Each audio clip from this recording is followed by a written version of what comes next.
I spent 3 years loving Madison Reed. 3 years of staying late after classes. 3 years of helping her finish assignments. 3 years of answering late-night messages whenever she needed someone. And 3 years of convincing myself that one day she would look at me and see more than a friend. Graduation day felt like my last chance. The campus celebration filled the courtyard with music and laughter. Everyone was taking pictures and talking about the future. I stood near the fountain holding a small gift bag. My hand would not stop shaking. Noah Bennett noticed immediately. "You look like you're about to pass out." "I might." He laughed. "Just tell her already. What if she says no? Then at least you'll know." I stared across the courtyard. Madison stood with her friends.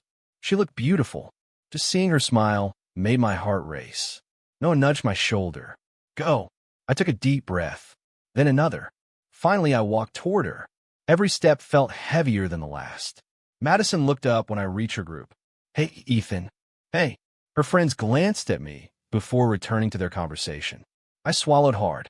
"Can I talk to you for a minute?" Madison smiled. "Sure." For a second, I thought everything might actually work out. We moved a few feet away from the others. My heart pounded so loudly that I could barely hear myself think. Madison tilted her head. "You okay?" "Yeah." I was definitely not okay. There was no perfect way to say it. So I just did. "I like you, Madison." She blinked. "I've liked you for a long time." Her smile faded slightly. I kept going before fear could stop me. "I know this might sound crazy, but I've loved you for 3 years." For a moment, she said nothing. Then she laughed. Actually laughed. At first, I thought she was nervous. Then I realized she was not stopping. The sound hit me harder than any insult. "Wait." She covered her mouth while still laughing. "You're serious?" My stomach dropped. "Yeah." "Oh my God." She looked back at her friends. "Guys, come here." I felt panic immediately. "Madison, don't." But it was too late. Her friends walked over. "What happened?" Madison pointed at me. "Ethan just said he's in love with me." The group exploded with laughter. I froze. One girl nearly spilled her drink. Another shook her head in disbelief. Madison looked directly at me. "You seriously thought I'd date you?" The words felt like a slap. Nobody spoke. Nobody defended me. Then one of her friends laughed again. "I can't believe this." Another added, "Did he really think he had a chance?" Heat rushed into my face. Every pair of eyes seemed focused on me. Madison crossed her arms. "You're a nice guy, Ethan." The way she said "nice guy" made it sound like an insult. "But come on." I could not even respond. My throat felt tight. The laughter continued. Then suddenly Noah appeared beside me. "That's enough." Everyone went quiet. Noah stepped between us. "You got your laugh. Leave him alone." Madison rolled her eyes. "We're just joking." "No." He looked angry. "You're humiliating him." I wanted the ground to open beneath me. I wanted to disappear. Noah grabbed my shoulder. "Let's go." I followed him without saying a word. Behind us, I heard more laughter. Every sound cut deeper than the last. The next few weeks were a nightmare. Everywhere I went, people whispered. Some laughed. Some pretended not to know what happened while clearly knowing every detail.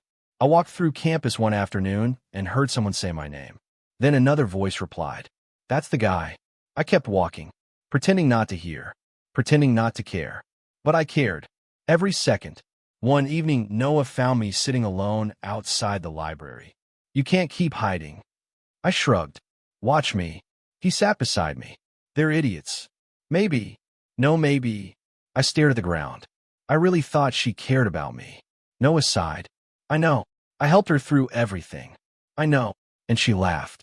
His voice softened. "That's on her. Not you." I wanted to believe him. I really did. But heartbreak has a way of making every lie sound true and every truth sound impossible. A few days later, I was leaving the student center when someone accidentally bumped into me. Books fell to the ground. "Oh no." A soft voice filled the silence. "I'm so sorry." I knelt to help gather the books. "It's fine." When I looked up, I saw a girl I had never met before. Long dark hair, gentle eyes, a nervous smile. She held out her hand. "I'm Isabella Hart." I handed her a book. Ethan Carter. Her expression changed slightly. Not with judgment, not with amusement, just recognition. For a second, I prepared myself for another joke. Instead, she said something unexpected. "I've heard people talking about you." I sighed.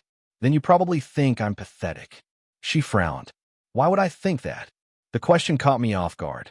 I laughed bitterly. Most people do. Most people are wrong. I stared at her.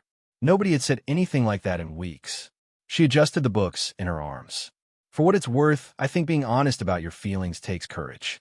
I did not know what to say. She smiled. A small, genuine smile. Anyway, it was nice meeting you, Ethan. Yeah. She started walking away. Then she turned back. Oh, and one more thing. What? Don't let cruel people decide your value. For the first time in weeks, I felt something shift inside me. Not happiness. Not yet. But something close to hope. I watched Isabella disappear into the crowd. And somehow I could not stop thinking about her words. Because for the first time since Madison laughed at me, I wondered if maybe my story was not ending. Maybe it was only beginning. I stopped trying to impress people after what happened with Madison. At first, it was not a choice. I was simply exhausted. Every time I thought about the humiliation, my stomach twisted.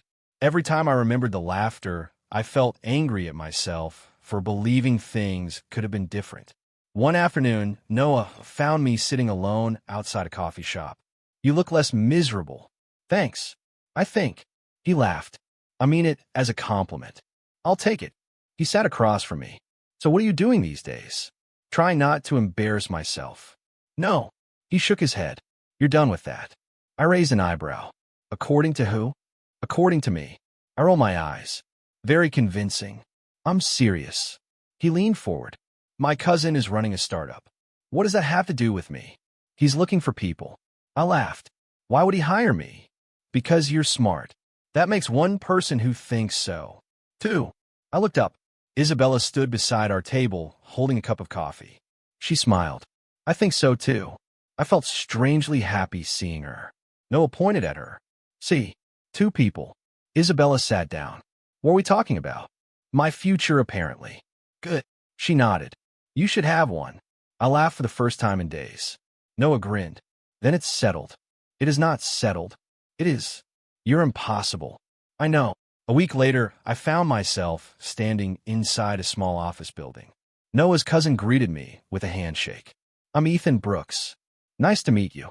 Noah had talked about him constantly. He seemed confident without being arrogant. He led me through the office. We move fast here. I can do that. Good. He smiled. I like confidence. The first few weeks were challenging. Everyone worked hard. Mistakes mattered. Deadlines mattered. Results mattered. For the first time in a long while, I had something important to focus on. And Isabella was there too. One afternoon, she dropped into the chair beside my desk. You skipped lunch again. I looked away from my computer. How do you know that? Because I pay attention. I smiled. Dangerous answer. She laughed. You need food. I need to finish this report. You need food first. I pointed at my screen. This won't finish itself. She placed a sandwich on my desk. It also won't finish if you collapse. I stared at the sandwich. Then at her. Did you buy this for me? Maybe. You didn't have to. I know. For a moment, neither of us spoke. Then she smiled. Eat. I obeyed. Over the next few months, we spent more and more time together. Some days we worked late. Some days we grabbed coffee after meetings. Some days we talked about everything except work. One evening, she asked a question while we organized files. What did you want to be when you were a kid? I laughed. A superhero.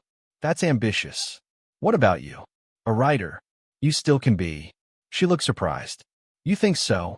Of course. A smile slowly appeared on her face. Most people would have forgotten that conversation.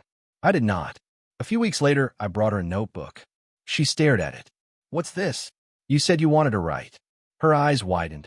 You remembered? Yeah. She looked genuinely touched. Thank you. That moment stayed with me all day. Because she remembered things about me too. My favorite coffee order. My birthday. The fact that I hated speaking in large crowds. The goals I rarely shared with anyone. She listened. Really listened.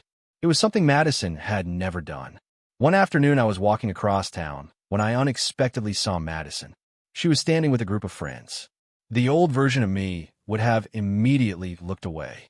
This time I kept walking. Hey, Ethan. I stopped. Madison approached me. Her smile looked forced. You're busy these days. A little. I heard you're working at Ethan Brooks' company. Yeah. She crossed her arms. Must be nice. It is. She seemed disappointed by my calm response. I thought you'd still be upset. About what? She stared at me. You know, I really don't. For a second, she looked annoyed. Then she laughed. Whatever. I nodded politely. Have a good day, Madison. As I walked away, I could feel her watching me. And for once, I did not care. That realization felt amazing. A month later, Ethan Brooks called me into his office. I immediately worried I had done something wrong. He pointed at a chair. Relax. I sat down. You've been doing excellent work. Thank you. I'm serious. He leaned back. Most people your age don't work this hard. I did not know what to say. So here's what I'm thinking. My heart started racing. We're expanding. I blinked. Okay. I want you taking on more responsibility. I stared at him. Really? Really? A grin spread across his face. You earned it. I left his office feeling like I was floating. The first person I told was Isabella. She nearly dropped her coffee. That's amazing. I know. She laughed. I'm proud of you. 3 simple words. Yet they meant more than she realized. I'm proud of you. Nobody had said that to me in a very long time. That evening we left work together. The streets were quiet. The air felt cool. For a while we walked without speaking. Then Isabella broke the silence. Can I tell you something? Sure. She looked nervous. I've always admired you. I stared at her. What? She laughed softly. Hear me out. I'm listening. She looked ahead as we continued walking. Most people become bitter after heartbreak. I stayed silent. But you didn't. I wanted to. She smiled. I know. Some days I still do. That's normal. I nodded. She continued. You got hurt. Yeah. You got humiliated. Definitely. But instead of hurting other people, you focused on improving yourself. I looked down. Nobody had ever described me that way. You really think that? I know it. Her voice was so certain, so sincere, that it hit me harder than she probably intended. For a moment, I could not speak.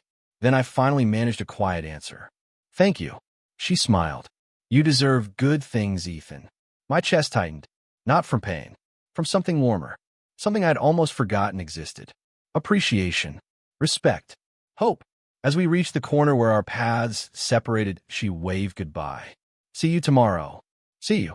I watched her disappear down the street. Then I looked up at the night sky. For the first time since Madison rejected me, I felt truly seen. Not because of what I could do for someone. Not because of what I could give. But because of who I was. What I did not know was that someone else had been watching. Earlier that evening, Madison had driven past our office. And when she saw Isabella and me walking together and laughing, she had slowed her car. For the first time in years, Madison Reed was paying attention to me. And this time, she was the one who could not look away. A year can change everything. 12 months earlier, I had been the guy everyone laughed at. Now I was sitting in a glass office overlooking the city. The startup had grown faster than anyone expected. New clients arrived every month. New opportunities appeared constantly. And somehow, I had become one of the youngest partners in the company. Sometimes it still felt unreal. One afternoon, Noah dropped into my office without knocking. You know what's funny? I sighed. That sentence never ends well. He laughed. I'm serious. Go ahead. He pointed at me. Getting rejected by Madison was the best thing that ever happened to you. I threw a pen at him. He caught it. Look around. He spread his arms dramatically. You've got an amazing career. True. You've got confidence. Sometimes. And you've got Isabella. I immediately looked away. Noah grinned. There it is. What? That look. I don't know what you're talking about. You absolutely do. I laughed. Leave me alone. No chance. He leaned forward. You two are basically a couple already. We are not. Then why do you spend every free minute together? I opened my mouth, then closed it again. Noah pointed at me. Exactly. Before I could respond, a familiar voice came from the doorway. What exactly? Isabella stepped inside, carrying a folder. Noah immediately stood. Perfect timing. Oh no. She smiled. What did he do? I was helping. You were causing problems. He placed a hand over his heart. I'm deeply offended. Isabella laughed. I laughed too. And for a moment, everything felt easy. Natural. Comfortable. That had become normal whenever she was around. Later that evening, Isabella and I stayed late reviewing reports. She sat across from me. Focused. Determined. Beautiful. I caught myself staring. She looked up. What? Nothing. Her eyes narrowed. You're smiling. No, I'm not. You are. I laughed. Maybe. She shook her head. You are weird sometimes. Only sometimes. Fair point. We both laughed.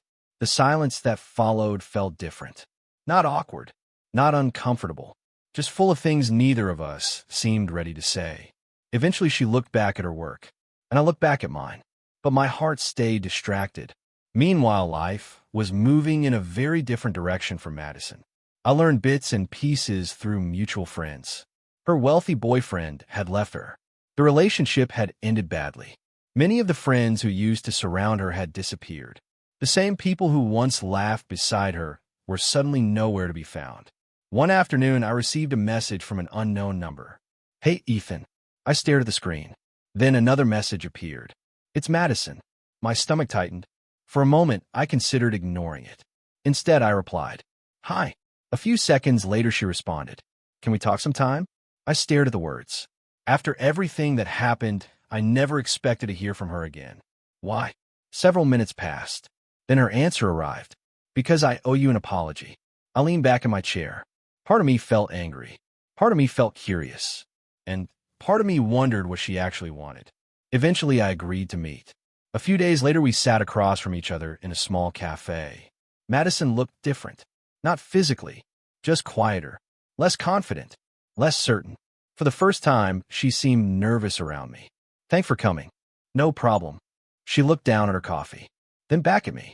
I wanted to say this for a long time. I waited. I'm sorry. The words surprised me. Not because I wanted them, but because I never thought I would hear them. She swallowed. What I did was cruel. I remained silent. I embarrassed you. Yeah. Her shoulders dropped slightly. I know. For several seconds, neither of us spoke. Then she sighed. I was immature. Maybe. No. She shook her head. I studied her face. She seemed sincere. That made things harder, because it would have been easier to hate her if she had stayed the same person. Instead, she looked genuinely regretful. I can't change what happened. No, but I wish I could. I nodded slowly. For the first time since graduation, I felt something unexpected. Not forgiveness. Not yet. Just closure. When we left the cafe, Madison stopped beside her car. I hope we can be friends someday. I don't know. She smiled sadly. Fair answer. Over the following weeks, she continued reaching out occasionally. Nothing dramatic. Just messages. Conversations. Updates about life. And every time she did, I felt conflicted. One evening, Isabella noticed immediately. We were sitting on a bench outside the office. You seemed distracted. I looked at my phone. Maybe. Madison. I glanced at her. How did you know? She smiled softly. You get that expression every time her name appears. I laughed. Apparently, I'm predictable. A little. For a moment, I waited for jealousy. Or frustration. Instead, Isabella simply asked one question. How are you feeling about it? I looked away. I don't know. That's okay. I thought I'd hate her forever. And now, I consider the question carefully. I don't hate her. Isabella nodded. That doesn't mean you have to trust her. I looked at her. You're not angry? Why would I be? I don't know. She smiled. Ethan. Yeah. You don't need my permission to make your own decisions. Her kindness made my chest ache. Because even now, she was supporting me instead of pushing me. A week later, another message arrived from Madison. This one was different. There is a reunion event next month. I want to apologize publicly. The words caught me completely off guard. I called her immediately. What do you mean publicly? I mean publicly. She sounded nervous. Everyone remembers what happened. Yeah. They should hear the truth too. I sat down heavily. You don't have to do that. I do. There was a pause. Then she added something unexpected. I spent a long time pretending I wasn't the villain in that story. I closed my eyes. And now I'm tired of lying to myself. The reunion arrived faster than I expected. The event hall was packed. Former classmates filled the room. People talked, laughed, shared memories. Some recognized me immediately. Others whispered when I walked past. The old version of me would have hated being there. This version felt calm. Noah appeared beside me. You ready? Not really. He grinned. Good. That's not helpful. It wasn't supposed to be. A few minutes later, Isabella joined us. She looked amazing. As always. She smiled when she saw me. You okay? Barely. You'll survive. I hope so. She squeezed my arm gently, and somehow that made everything easier. Then the lights dimmed. Conversation stopped. People turned toward the stage. Madison walked to the microphone. The room fell silent. She looked directly at the crowd. Then her eyes found mine. For a moment, nobody spoke. Then she took a deep breath and began the apology that would change all of our lives forever. The reunion hall became completely silent. Every eye remained fixed on Madison. She stood under the stage lights, gripping the microphone with both hands. For the first time since I had known her, she looked nervous. Really nervous. She took a deep breath, then another. Finally, she spoke. I owe someone an apology. The room remained quiet. Madison looked directly at me. Years ago, that look would have made my heart race. Now it simply made me listen. She swallowed hard. Most of you remember what happened at graduation. Murmurs spread through the crowd. Everyone remembered. How could they not? It was supposed to be a celebration. Her voice shook slightly. Instead, I turned it into one of the worst days of Ethan's life. The room grew even quieter. I could hear my own heartbeat. Madison looked down briefly, then continued. When Ethan confessed his feelings to me, I laughed. Nobody interrupted. Nobody moved. I embarrassed him. She paused. I humiliated him. Her eyes filled with regret. And the worst part is that I knew exactly what I was doing. A few people shifted uncomfortably. Others looked at the floor. Madison's voice became softer. Ethan spent years being kind to me. She laughed bitterly, and I rewarded that kindness by treating him like a joke. I felt Noah glance toward me, but I kept my eyes on the stage. I've spent a long time trying to justify what I did. Madison shook her head, but there is no excuse. The microphone trembled slightly in her hands. I was cruel. The honesty surprised everyone, including me. She looked directly at me again. Ethan. I stood frozen. I'm sorry. The words echoed through the hall. A year ago, I would have imagined this moment 1,000 times. Now that it was actually happening, it felt strangely peaceful. Madison continued speaking. I regret what I did every day. The room remained silent. Then she said something nobody expected, including me. There is something else I need to admit. Her voice grew even quieter. I started paying attention after graduation. Confused looks appeared throughout the audience. Madison smiled sadly. I watched Ethan rebuild his life. She glanced around the room. I watched him become successful. I watched him become confident. I watched him become someone stronger than I ever realized. I felt uncomfortable, not because of the compliments, because I knew where this was going. Madison looked back at me, and somewhere along the way, I developed feelings for him. A shocked gasp spread through the crowd. People immediately started whispering. Several former classmates looked between us in disbelief. Noah muttered beside me, "Oh, wow." I closed my eyes briefly. Madison continued, "I know I don't deserve another chance." The room became quiet again, but I needed to tell the truth. She took a deep breath. Years ago, Ethan wanted a future with me. Her voice cracked slightly. Today, I wish I had said yes. Silence. Absolute silence. Everyone stared at me, waiting, expecting. Years ago, they would have known exactly what my answer would be. Years ago, I would have accepted immediately, without hesitation, without thought, because years ago Madison Reed was the center of my world. But that world no longer existed. I slowly stood from my chair. Hundreds of eyes followed me. My heart pounded, not from fear, from certainty. Madison stepped away from the microphone, giving me space to respond. I walked toward the stage. The crowd remained completely silent. When I reached the microphone, I looked at Madison first. "Thank you." She blinked. I continued. "Your apology means more than you know." Emotion filled her eyes. For a long time, I thought I'd never hear those words. She nodded slowly. "I'm glad you did." I smiled. "So am I." The room waited. Everyone expected my answer. But before speaking again, I turned toward the audience. Then I looked at someone sitting near the front. Someone who had quietly changed my life. Someone who had been there when nobody else was. Someone who never laughed at my pain. Someone who never asked me to become someone else. Someone who simply believed in me. Isabella. Her eyes widened immediately. The crowd turned toward her. Can you come up here? The entire hall looked confused, including Madison, including Noah, including Isabella herself. For a second, she didn't move. Then she slowly stood. The room watched as she walked toward the stage. Every step seemed to increase the tension. When she reached me, she looked nervous. What are you doing? I laughed softly, something I should have done a long time ago. She stared at me. The microphone suddenly felt heavier in my hands. But I wasn't afraid anymore. I turned back toward the audience. Then I spoke. Madison. She looked at me. I accept your apology. Relief appeared across her face. But there is something important you need to know. The room became silent once again. I glanced at Isabella, then back at Madison. A year ago, I probably would have said yes. Several people nodded.